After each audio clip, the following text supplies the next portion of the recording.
Now that we know what VLANs are and how they work, there is a problem that surfaces.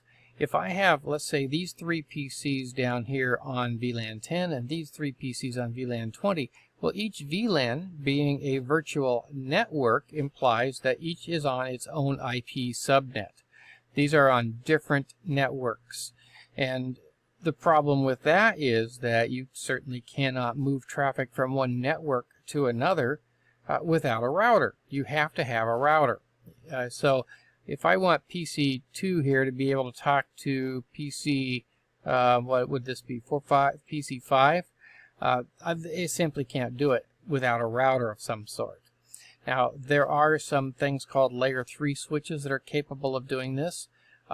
We still regard them as layer 2 devices, by the way, even if it's a layer 3 switch. But and it doesn't do everything that a router does, but it does allow VLANs to cross over with each other. However, the more traditional route, and this is the traditional way we do it, is to just take a router and we'll put one port on VLAN 10 and one port on VLAN 20. So now we have 4 ports, 1, 2, 3, 4 ports on VLAN 10 and 4 on VLAN 20 here.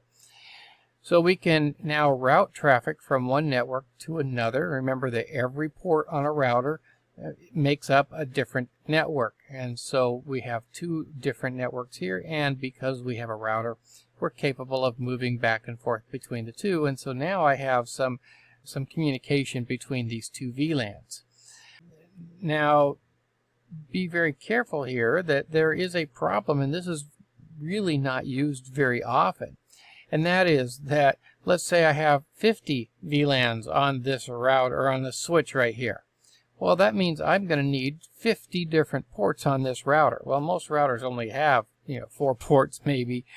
You can add more up to a limit, and then I would have to start needing more routers.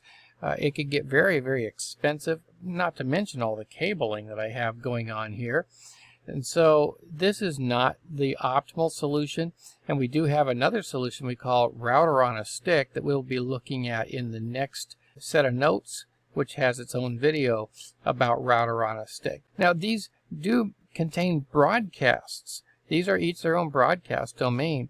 However, if I do unicast messages, I can go across the router and get from one to the other.